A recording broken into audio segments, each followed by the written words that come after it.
Diabetes અને weight loss કરતા લોકો પણ ખાઈ શકે તેવું હેલ્થી જુવારનું ખીચું બનાવવા માટે 1 કપ જુવારના લોટમાં 2 કપ છાશ ઉમેરી દેશું. અહીં તમે 1 કપ દહીં અને 1 કપ પાણી પણ ઉમેરી શકો છો. લોટમાં જરા પણ ગાંઠા ન રહે ત્યાં સુધી તેને મિક્સ કરી લેશું.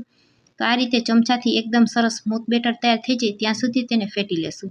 જરૂર જણાય તો ફરી પાછી અડધા કપ જેટલી છાશ ઉમેરી દેશું અને આ રીતે એકદમ પાતળું બેટર તૈયાર કરી લેવાનું છે. હવે તેમાં સ્વાદ અનુસાર મીઠું ઉમેરીશું અને 5 ચમચી જેટલી હળદર ઉમેરીશું. ત્યાર પછી અડધી ચમચી વાટેલા મરચાં ઉમેરી દેશું અને અડધી ચમચી દેશી ઘી ઉમેરશું અને ચમચાથી બધું મિક્સ કરી દેશું. હવે એક પેનમાં 1 ચમચી તેલ ગરમ કરી લેશું. તેલ ગરમ થઈ જાય એટલે તેમાં અડધી ચમચી જીરું ઉમેરશું, 5 ચમચી હિંગ ઉમેરશું. જીરું એકદમ સરસ સંતળાઈ જાય ત્યાં સુધી તેને થવા દેશું. હવે તૈયાર કરેલું બેટર તેમાં ઉમેરી દેશું અને ધીમા તાપ ઉપર ચમચાથી તેને મિક્સ કરી લેશું. ખીચું એકદમ સરસ ઘટ થઈ જાય ત્યાં સુધી તેને થવા દેશું. તો 7 થી 8 મિનિટ જેવો ખીચું બનતા સમય લાગશે. આ સમયે જો આપણે હળદર ઓછી જણાય તો ફરી પાછી ચપટી એવી હળદર ઉમેરી દેશું.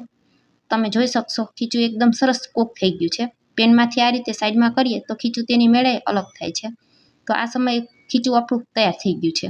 ગેસ બંધ કરી અને તેને સાઈડમાં રાખી દેશું. એક વઘારિયામાં તેલ ગરમ કરી લેશું. તેમાં થોડી રાઈ ઉમેરીશું, હિંગ ઉમેરીશું, મીઠા લીમડાના પાન અને સફેદ તલ ઉમેરી વઘાર કરી લેશું. 2 સૂકેલા લાલ મરચાં ઉમેરીશું. ગરમ ગરમ વઘારને ખીચાની ઉપર રેડી દેશું. ખીચું બાઉલમાં સેટ કરવાનું હોવાથી થોડું ઠંડુ કરી અને પછી આપણે સેટ કરશું. તમારે જો બાઉલમાં સેટ ન કરવાનું હોય તો ગરમ ગરમ ખીચું પણ સર્વ કરી શકાય. વઘારને એકદમ સરસ ચમચાથી મિક્સ કરી દેશું. બધો વઘાર એકદમ સરસ ખીચા સાથે મિક્સ થઈ જાય પછી બાઉલને આ રીતે ઘીથી ગ્રીસ કરી લેશું. તૈયાર કરેલું ખીચું બાઉલમાં ભરી લેશું.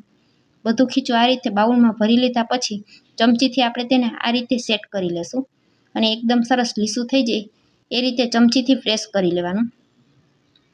હવે એક પ્લેટને ઊંધી રાખી અને બાઉલની ઉપર આ રીતે રાખી દેશું અને હાથેથી હળવા હાથે બાઉલ પછાડી અને ખીચું આપણે કાઢી લેશું. હવે બાકી ગયેલો વઘાર છે તેને પણ આ રીતે ખીચાની ઉપર રેડી દેશું. ત્યાર પછી તેમાં થોડો અથાણાનો મસાલો ઉમેરીશું અને લીલા ધાણા ઉમેરી ખીચાને સર્વ કરશું. તો બન્યું છે ને જોતાં જ મોઢામાં પાણી આવી જાય તેવું ખીચું. આ ખીચું પેટ ભરીને ખાશો તો પણ વજન નહીં વધે. વિડીયો પૂરો જોયા પછી પસંદ આવે તો વિડીયોને એક લાઇક કરી ચેનલને સબસ્ક્રાઈબ જરૂરથી કરજો. Thanks for watching.